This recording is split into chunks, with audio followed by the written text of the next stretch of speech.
Today is Election Day in Georgia. The race is extremely tight. One recent poll had Republican Herschel Walker just narrowly beating Democrat Raphael Warnock. Other polls have Warnock up slightly over Walker. An estimated 1.85 million ballots have already been cast because Democrats changed all the voting rules in recent years to give themselves the advantage of early voting. Experts predict over 1.9 million absentee ballots will eventually be counted by the time that final tally comes in. And because we have become a laughingstock banana republic, the media are already reporting that we likely won't know the winner tonight. Let's talk about Election Day. Do you expect we're going to have an answer on Tuesday night, or is this going to take extra time to determine the winner? What are you preparing for? Listen, we're preparing for, it being a very tight race. I anticipate we may not know on Tuesday night. It really depends because it's up to the voters, and they're showing up in droves. So happy Election Day. We will keep you updated whenever the Democrats find the votes that they need to win. I'm Michael Knowles. This is The Michael Knowles Show.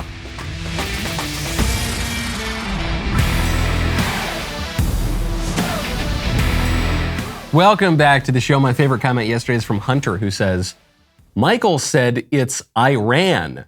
But then Michael said, so anyway, Iran, I know this is a problem because it is pronounced Iran. That is how Americans ought to pronounce the name of the country. But I've just heard it so much. I've been inundated with the Iran pronunciation from the liberal media and Barack Obama and all the like. It's the same with Pakistan.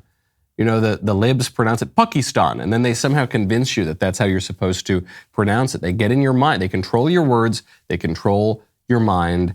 This would be the topic of my book, Speechless, which is a #1 national bestseller, makes a great Christmas present, a wonderful thing to put in the stocking in your home or in someone else's home. And when you want to protect those homes, you've obviously got to check out Ring. With Christmas right around the corner, many of us will be traveling to see our families and loved ones very soon. You may find yourself away from home more often than not. That is why I've decided to team up with Ring. With Ring security products, you can rest easy knowing that your home and family are safe when you are not there. The Ring doorbell notifies you when guests or packages arrive. Ring's indoor cameras let you keep an eye on kids and pets while you're away. Ring alarm will alert you of any motion detection while the house is empty. Plus, if you add smart lighting around your home, you can turn lights on or off while you're away. Ring's home security products don't just help keep your home and family safe. They make perfect gifts for everyone on your list. Head on over right now to ring.com/collections/offers to find out how you can live less stressed this season with a Ring product that is right for you. That is ring.com/collections/offers. Tight race in Georgia. We'll find out who won whenever they fix the pipes. They might have some pipes bursting because even though they thought Walker was going to get completely killed with that October surprise about his complicated and unsavory love life in the past, that didn't quite happen. It remains neck and neck. So the liberal media are predicting that they're just going to keep counting for days and days and days. When you look at the presidential race for 2024, you are seeing much more interesting dynamics going on. Right now, Donald Trump has fallen to the #3 most likely guy to win the presidency in 2024, according to the betting markets. So this is not according to public opinion polls. This is not according to the expert pundits. This is according to people who put their money where everyone's mouth is and who are staking real cash on who is going to win. So according to the betting markets right now, Trump is in third place. He's got a 20% chance of returning to the White House with 4-1 odds. Joe Biden has a 22.2% chance of being reelected in 2 years on 7-2 odds. Ron DeSantis, the Vegas betting markets are giving him 30.8%, 7-2 odds to win the White House. So right now, Ron DeSantis is leading the pack. And people have to take this seriously. I know that no one believes any polls, especially 2 years out from a presidential election. But we're just seeing all the signs move in DeSantis' direction. So yes, 2 years is a long time. The race hasn't even really begun in the sense that Ron DeSantis hasn't announced that he's running for president. There will be some brutal primary process. But if you're just looking at the trend lines right now, Ron DeSantis is trending up in pretty much every category. He's got the support of pundits, and he's getting more support from the pundits. He's got support in Iowa and New Hampshire and Florida, those early primary states, and he's getting more support in those early primary states. And now you look at the GOP big donors who are having meetings with the candidates. The reports are showing that Ron DeSantis is doing great with those GOP donors, and then now you've got the Vegas betting market. So this is a big problem for Donald Trump. I think part of the reason why Trump announced that he was running so early was to clear out the field. And the common sense consensus view was that if Trump announces he's running, no one else runs. Right now, Ron DeSantis would be crazy not to run for president. He's got the wind at his back, and politics is about timing. I know a lot of people say, well, Ron DeSantis can sit this one out, let Donald Trump have his second term, and then he can run in 2028. But that's not how politics works. First of all, Ron DeSantis is not going to be politically relevant in 2028 because he's going to have to leave the Florida's governor's mansion in 2026. That's going to be the end of his second term. And so then he'll be in political no man's land for 2 years before the 28 presidential race. That's not going to work. Also, he's having this moment now. And it's because of a lot of factors. It's because of COVID.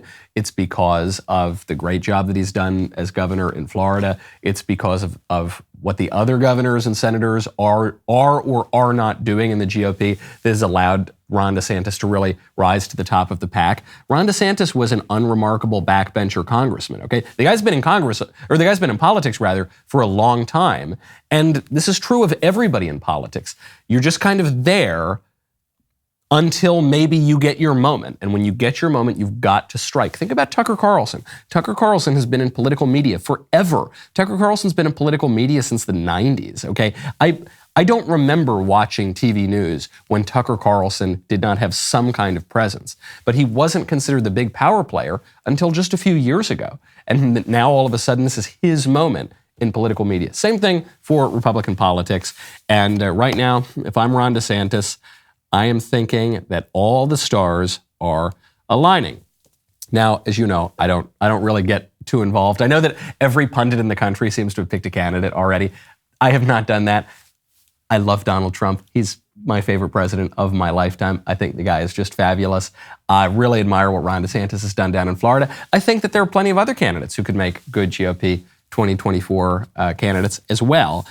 Whoever it is, though, we got to win the presidency, because even though the president doesn't have anywhere near the power that he used to, and even though the administrative state runs a lot of the government, and even though the president, especially you see this in the Biden era, is kind of just a ceremonial role sometimes, where even a man who doesn't have 2 brain cells left to rub together is able to just be sort of guided around by his handlers, and the government continues to function. But one of the big areas where the president matters is judicial appointments, and we are seeing a major court case right now before the Supreme Court that could determine the future of marriage and religious liberty in the United States. The case is called 303 Creative versus Elenis.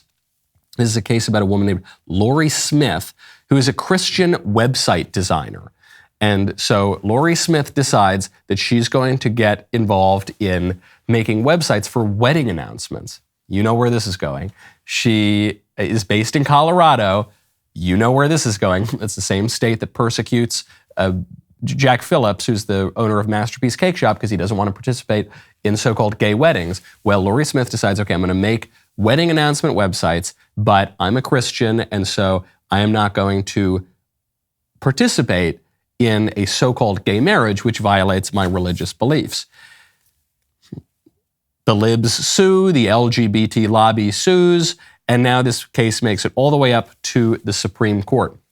There was a very telling exchange between Justice Neil Gorsuch and the lawyer for Colorado, the Solicitor General there. Take a listen. I'm looking for the distinction between the 2 cases. One you say is okay, the other one not okay. Because the company, unlike our first example of the speechwriter, The company here says, in no uncertain terms, will they ever sell a company, a product or a service to a same-sex couple? No, wedding what they websites. say is we will not sell to anyone, a message that I disagree with as a matter of religious faith, just as a speechwriter says, or the press release writer, the freelance writer says, I will not sell to anyone a speech that offends my religious beliefs. But here, they are defining their service by excluding someone based on their... That's their religious belief. Well, in Colorado... You can't change their religious belief, right? No, but And you protect religious beliefs under the statute, right? That is one of the protected characteristics, in theory. And in practice. If it wasn't in practice, we had heard about it over the past several years, and my friend has pointed to no example where this has been applied. To me, the most telling part of that exchange is when Justice Gorsuch says, look, it's this woman's religious belief. You can't change people's religious beliefs, right? And Eric Olson, the lawyer for Colorado, says, no. Well, actually, that is kind of what we're trying to do. And you see the framing of the argument. The Colorado lawyer defending this ridiculous LGBT law against Christians, against Jews, against Muslims, against any reasonable understanding of marriage. He says, he's got kind of an interesting voice. This woman she's denying service to people based on their sexual desires. She's excluding a group of people and saying they can't buy her product. And Neil Gorsuch says, no, she's not. She's not telling any group of people that they can't buy her product. She's just not offering a product that violates her religious beliefs. It's not Jack Phillips, the Masterpiece Cake Shop owner, didn't say that gay people can't buy my cakes. He said, I am not going to create cakes that violate my religious beliefs. And to create a cake for a so-called gay wedding violates my religious beliefs. So it reminds me of the debate over gay marriage, which is you had the libs saying that we want gay people to have the same rights to marriage as everybody else. And the conservatives and the reasonable people said, everybody has the right to marriage. Everybody has the right to marriage. But marriage is the union of a man and a woman for the good of the spouses and the sake of the generation and education of children. Everyone has the right to that. You don't have the right to radically redefine that against what everyone ever practically has always believed. And then the oral arguments got even worse from there. It almost kept me up at night. It would have kept me up at night if I weren't so comfortable in my Boll & Branch sheets. Right now, go to bollandbranch.com, use promo code Michael. Christmas time, gosh, isn't it everybody's favorite time of the year? If you want to enjoy that time to the fullest, you need to get the best sleep you can every single night. That is easier than it sounds, actually, because you just need the softest, most luxurious organic cotton sheets from Boll & Branch. I love Boll & Branch. They are just simply magnificent sheets. Boll & Branch acted to me kind of like a drug dealer, actually, because they gave me the sample. When they first came on the show years ago, they gave me the sample. I said, okay. And then I got a taste for it. I start buying more for me. I start buying more for my friends and my family. I just 100% stand by Boll & Branch. 100% organic cotton. Absolutely wonderful signature hemmed sheets. They're made with threads so luxurious that 3 U.S. presidents have slept in them. But who cares about the presidents? Your favorite beloved podcaster has slept in them too. And they're just so wonderful. Give the gift of a better night's sleep this Christmas season with Boll & Branch. For a limited time, get 20% off your first set of sheets plus free shipping when you use promo code Michael at bollandbranch.com. That is Boll & Branch, BOLLAND branch.com, promo code Michael. This is a very, very important case up at the Supreme Court, 303 Creative versus Elenis. Is hinging on this issue of whether or not you can force people to violate their religious beliefs and participate in something that they find immoral and unconscionable. And so Justice Gorsuch brings up the case of Jack Phillips and Masterpiece Cake Shop and having to bake the cake and participate in the gay wedding. And he says, wait a second, didn't you send that guy to a re-education camp? Here's what the Colorado Solicitor General says. Mr. Phillips did go through a re-education training program pursuant to Colorado law, did he not, Mr. Olson? He went through a process that ensured he was familiar with... It was a re-education program, right? It was not a re-education program. What do you call it? It was a process to make sure he was familiar with Colorado law. Someone might be excused for calling that a re-education I strongly program. disagree, Justice Gorsuch. Thank you, Mr. Rolls. No, it wasn't a re-education program. It was a new instruction seminar. Yeah, that's the ticket. But it totally wasn't a re-education program. And Neil Gorsuch says, yeah, okay, I think I'm going to call it. I think I'm going to call it a re-education program. I think I'm going to stick with that. It reminds me of when Donald Trump was arguing about the illegals and during 2016, and someone said, you know, that term is very offensive. He says, what's offensive about the term illegals? I said, well, it's wrong. You should say, what should I say? You should say future, undocumented, dreaming. And he said, I think I'm going to stick with illegal, actually. And that's what Neil Gorsuch says, which is amazing from Neil Gorsuch, because Neil Gorsuch was the deciding vote in the Bostock case, which found preposterously that civil rights law protects sexual orientation and gender identity, that when you see protections for sex in the civil rights law, that also implies a protection for gender identity, which is distinct from sex by the very nature of this gender category, right? The gender ideologues say, well, you can have some sex, you can be a male as your biological sex, but you can be a female as a matter of your gender. So Neil Gorsuch has been far from rock-ribbed on these issues, and even he is sitting there saying, are you kidding me, Colorado? Are you kidding me that you're going to force people to do this? And especially when we're talking about creating a wedding website, because there you're talking about forcing someone to engage in speech that they find immoral. An example of this would be, I've worked on political campaigns, I've written political speeches before. Now, let's say I've got Michael Knowles Speechwriting LLC, and I'm a business and I write speeches for conservatives. And then one day a communist walks in and says, Michael, I want you to write a speech for me. I'm running to be the communist nominee for president.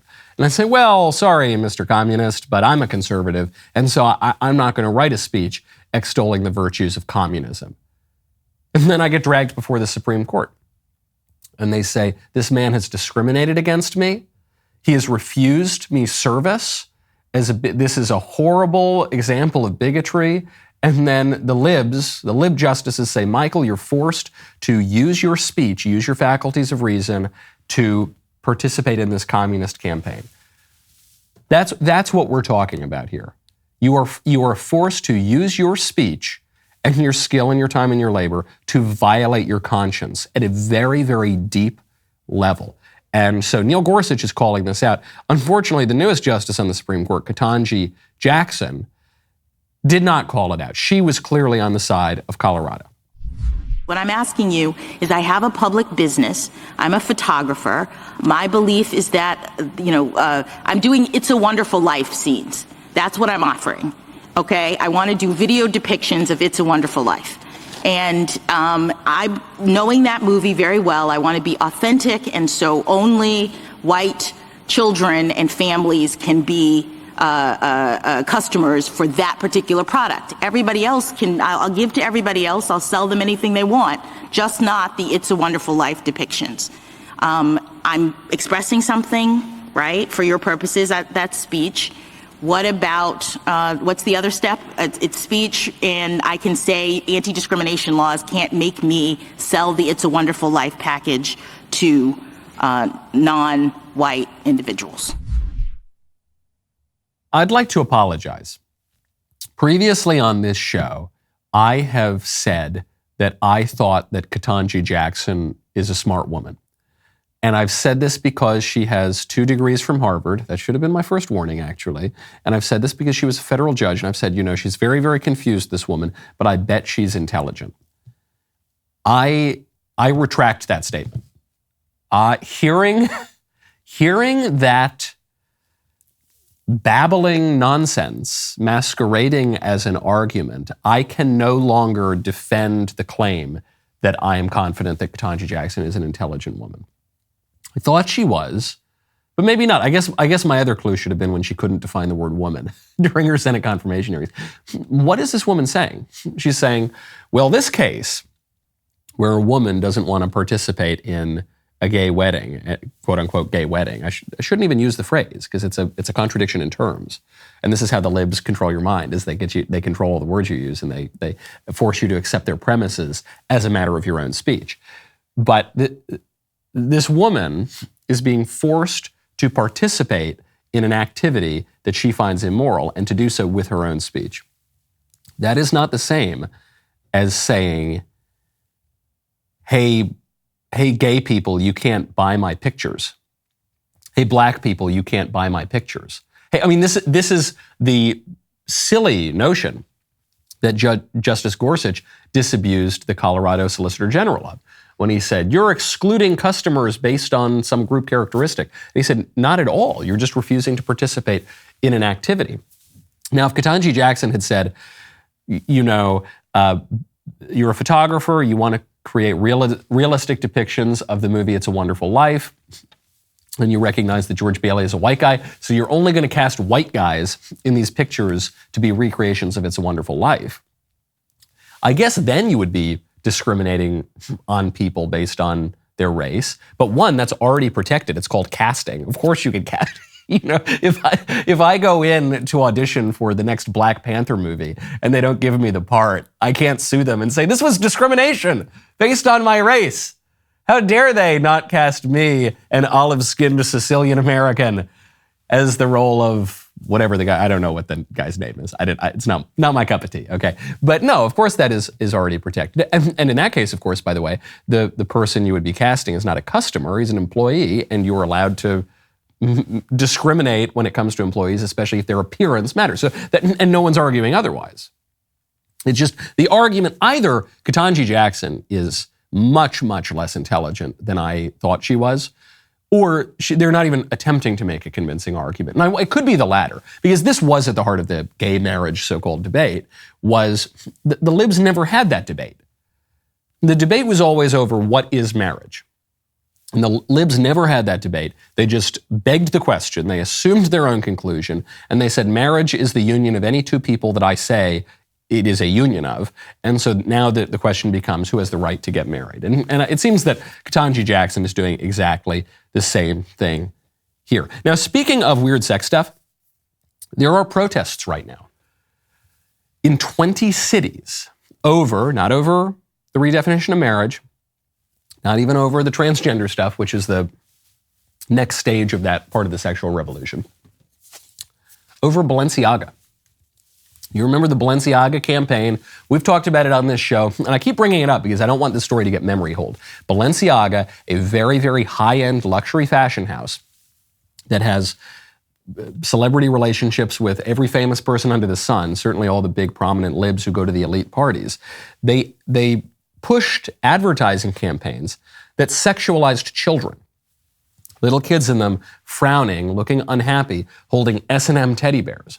And in another advertising campaign, you had the text to a Supreme Court decision about child pornography, referencing another Supreme Court decision about child pornography. And the decision that it was referencing in that very meticulously placed court case, the decision it was referencing was one which held the alleged constitutionality of simulated child pornography. So the whole thing was super weird. You saw satanic references to Baal, one of the most prominent demons ever worshipped in one of their advertising campaigns. So the whole thing was really sick, really weird, and it involved sex stuff and kids, and people are rightly furious about it. So what is happening? Well, Balenciaga is apologizing.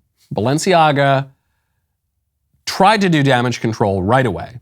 And this was a little awkward for the liberals who reacted to the conservatives observing this weird sex stuff by saying, this is nothing, this is not a big deal. You guys are tinfoil hat conspiracy theorists. What are you talking about? And then Balenciaga goes, wipes their social media networks, Instagram, all gone other than a major apology, says that they were going to seek a lawsuit against the person who put the photo shoot together. So that really undercut the libs who were saying this is nothing burger, it's no big deal. But then Balenciaga otherwise was largely silent about this until now.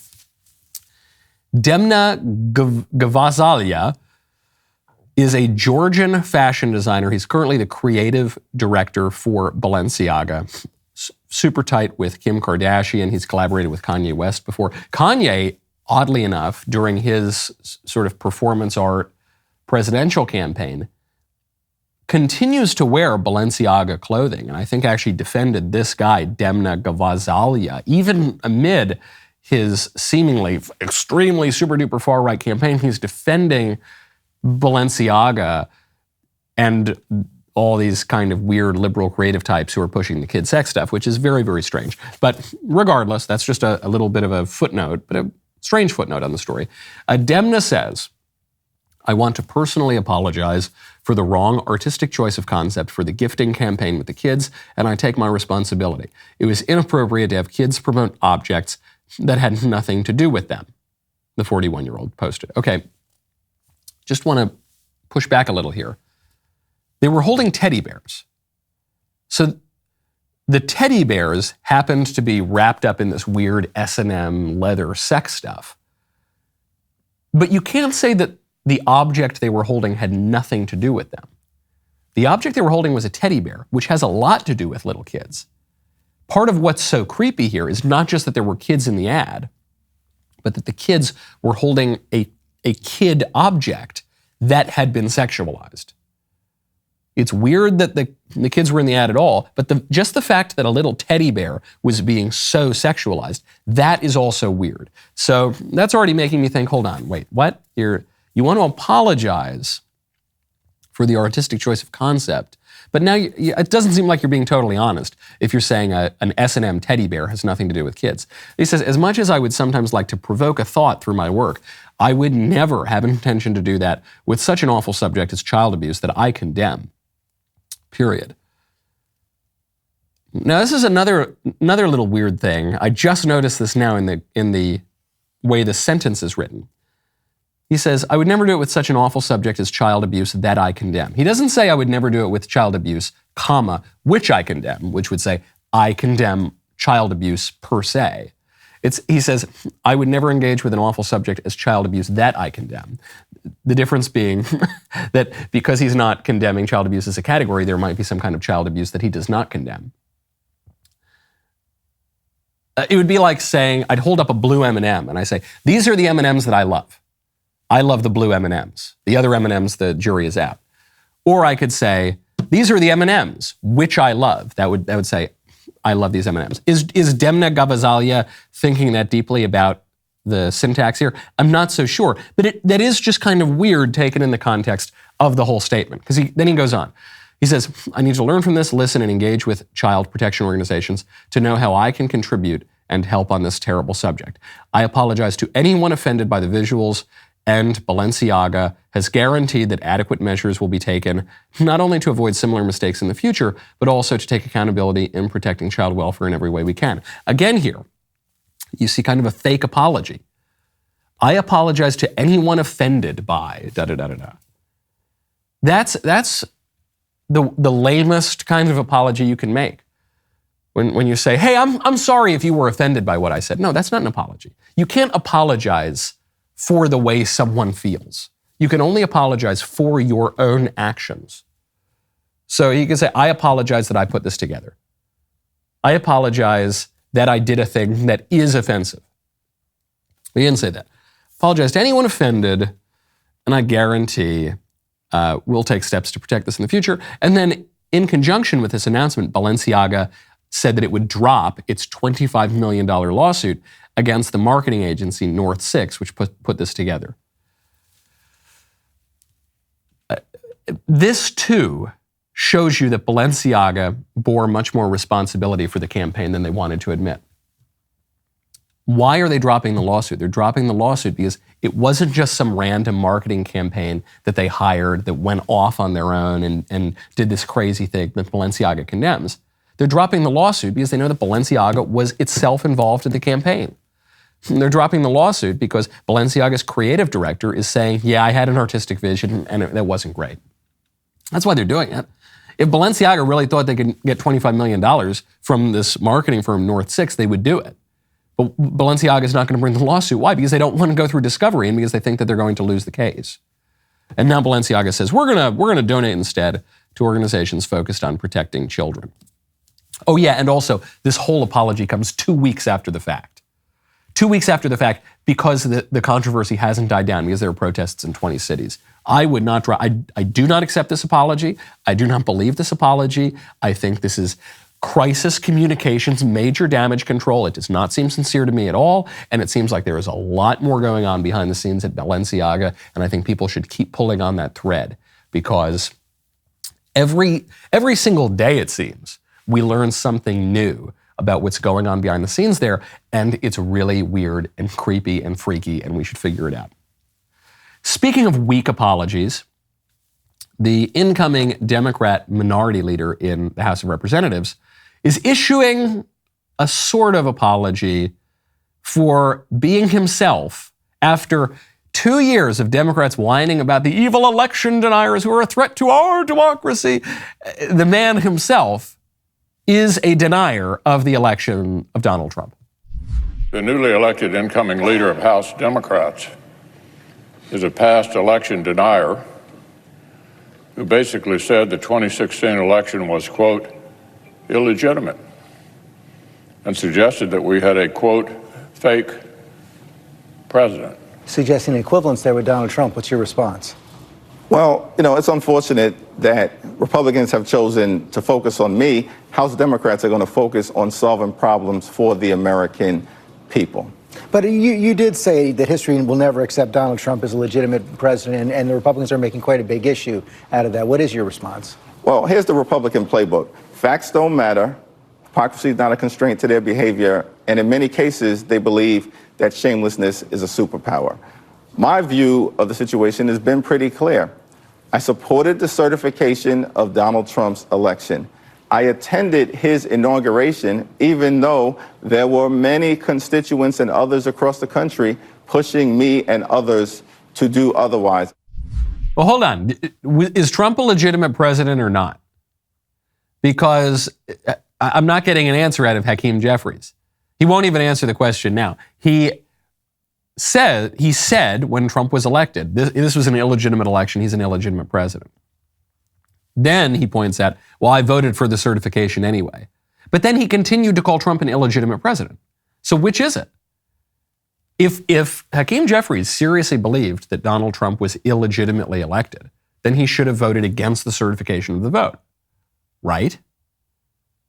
Or if Hakeem Jeffries believed that Donald Trump was actually elected president, then he should have stopped being an election denier. But he's trying to have it both ways. And you can see this. You can tell the man has no convictions whatsoever, because he says, listen, I attended the inauguration, even though what? Even though my better judgment told me not to, even though I had a principled stance against it, even though he says, even though some of my constituents didn't want me to. Okay, so this is a guy who blows in the wind and who is, as the Democrats so often do, projecting his own vices onto his political opponents. When he says, preposterously, in answer to the question, do you think Trump's a legitimate president or not? Do you regret denying that election? He goes, the Republicans, they're hypocrites. They don't have principles. And he just goes on some stupid campaign platitude, automation. He just goes beep, beep, boop, and he just spits out all these stupid, empty talking points. But he himself is the one who is blowing in the wind here, who doesn't have principles, who I still, after that interview, I still don't know whether he thinks that the 2016 election was legit or not. And fine, if he thinks it wasn't legit, produce the evidence. I don't see any. The Democrats tried really hard to do that.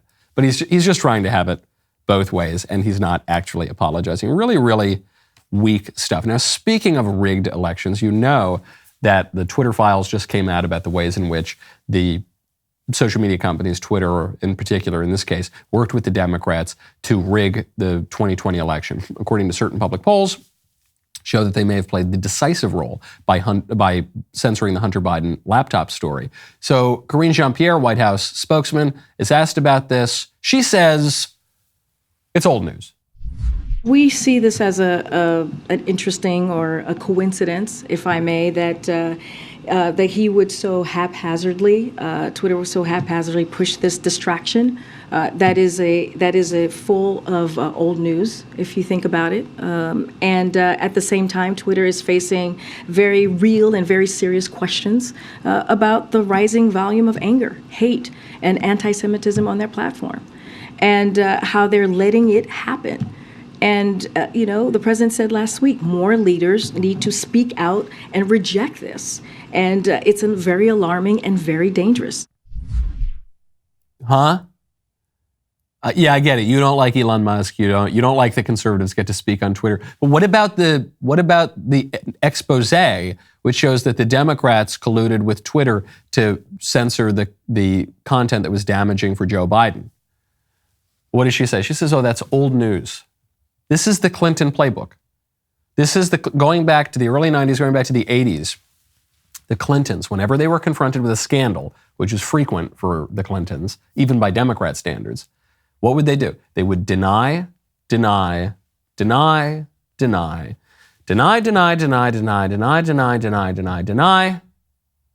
it's old news. They would deny it for years, and then when it was undeniable, they would say, "Oh, it's old news." No, it's not. Yeah, it's old news that you've been lying about for years. You've never actually had to confront any of this. So you don't get to just slip away. That's what they're trying to do.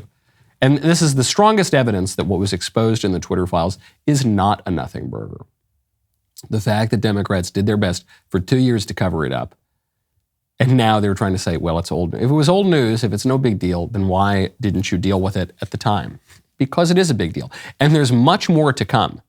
By the way, I think that Twittergate, Twitter files thread that the journalist Matt Taibbi posted the other day, I think that was not the full story. I think that was the tip of the iceberg. Are you the conservative uncle who showed up to Thanksgiving? Well, now you're back for Christmas, right? And you are bringing the new range of Jeremy's Razors hair, body, and skincare products. I've actually got them right here. And not only do I have them, I have them here on my desk, and I have them in my shower. And let me tell you something. These products are amazing. So obviously they got the razors, and they got the new 5-blade razor that's awesome, fabulous razor. But they've got the shampoo. They've got the body wash. They've got the body soap. They've got this nice brush thing. They've got all of these products. And I'll tell you, I just was using the shampoo. So I was a little skeptical. I would have used it anyway, even if it was just made of pure poison chemicals, because I love Jeremy's Razors. I think it is a mission. I think it was an actual crucial to the conservative mission that we support Jeremy's Razors over the woke companies that want to trans all our kids. But it turns out the ingredients in Jeremy's Razors are extremely high-end, natural, crunchy ingredients that sweet little Elisa makes me use all over our house. So none of this stuff is that really awful, synthetic, dangerous, kind of poisonous stuff that you see. Really, really wonderful natural ingredients, very high-end stuff.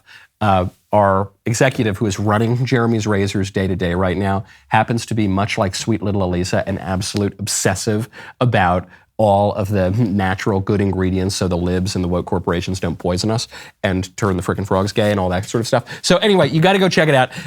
Jeremy's Razors right now. Head on over to jeremysrazors.com. You get 30% off razor gift bundles, tea tree and peppermint shampoo and conditioner, bamboo charcoal facial cleanser, the precision 5-blade with a flip black trimmer. They've got everything, okay? 30% off gift bundles right now if you order before December 15th. Go to dailywire.com/Knowles, Knowles, dailywire.com/Knowles.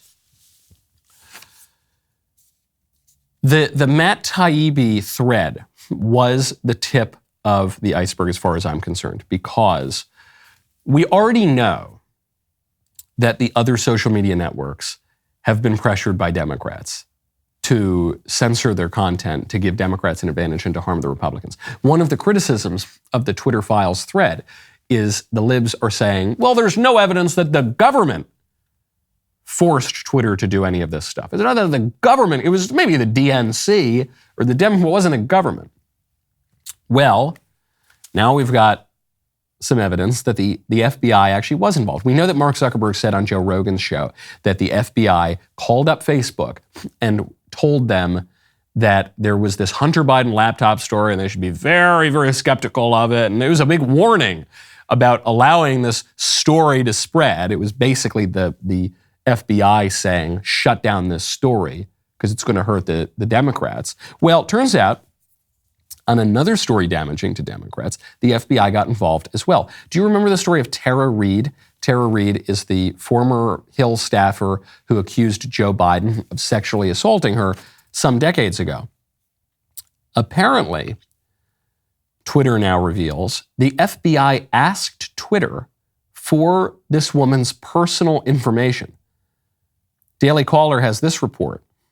The subpoena was obtained by Daily Caller, and it shows the DOJ asking Twitter to testify in front of a grand jury to provide, quote, all subscriber information for Reade's accounts.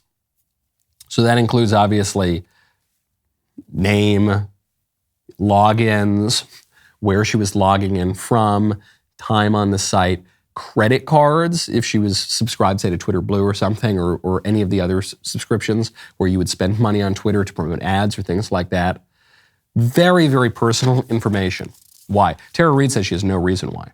She has no idea why, other than because she was going after Joe Biden. We know this is happening. We know that the FBI has been weaponized by the Democrats against the Republicans. That's what the Russia hoax was about. That's what happened when the FBI illegitimately spied on Donald Trump's campaign and then undermined his presidency. We know this is happening. And so I suspect Elon Musk is a pretty sophisticated player. You don't become the world's richest man by accident, okay? And so Elon Musk does the big Twitter files release, and it shows that the conservatives are not crazy. It shows evidence of corruption. But it's not some big, huge bombshell with stories we didn't know about. And then the libs laugh about it, they mock it. Do we really think that's all that there is here? I don't believe that for 1 second. Okay, it's corruption. It's corruption from the Biden administration. So the Biden administration, they're not going to fix our economy. They're not going to secure our borders. They're not going to prevent the breakout of World War III. They're not going to do anything that the American people really want. But they are taking one really bold stand. Joe Biden, he just came out. He took a courageous stand against Hitler. Yeah, that's right. Against Hitler and the Holocaust. Wow. Wow, amazing. What courage. Those are the issues that are the war that occurred 70 years ago that statistically 100% of people, with maybe a few exceptions, agree on. That's what he's going to take the stand on. He says, I just want to make a few things clear. The Holocaust happened. Hitler was a demonic figure. And instead of giving it a platform, our political leaders should be calling out and rejecting anti-Semitism wherever it hides. Silence is complicity. This reminds me of a Norm Macdonald bit. Norm would do a lot of Hitler jokes. He did one famously on David Letterman's last episode of his network show. And the jokes were always that, of course, everybody agrees on Hitler, but he would say that it's some sort of controversial stance. He'd say, the more I read about this Hitler fella, the more I don't like him. That Hitler, I don't know if you're a history buff. I was reading about this guy Hitler. Seems like a real jerk. Okay, but the reason I bring it up is not because this is newsworthy at all. This is about the most boring statement you could possibly make. But it's interesting in one regard, which is that Joe Biden just proved my point about Hitler. When I was discussing the Kanye West interview heard around the world on the Alex Jones show, some people were confused because the headline was Kanye West says, I love Hitler. But then Kanye West also said, I love Mao, I love Stalin, I love all of these other terrible dictators who had a much higher body count than Adolf Hitler. But why is it that that doesn't resonate as much for people? That doesn't offend people as much. If someone comes out and says, I love Mao, no one really cares. You hear this on college campuses all the time. Kids will wear T-shirts with Che Guevara's face on it, or any other communist killer. But if anyone ever said anything like, I like Hitler or something like that, they would be taken away in a straitjacket. They would be banned, severe disciplinary measures. So why is that? And what I said was, the reason that there is a double standard when it comes to Hitler and Stalin or Hitler and Mao is because Hitler in the popular consciousness is actually synonymous with the devil. And actually, in a way, he is more evil than the devil because a lot of people don't believe in the devil, but everybody believes in Hitler.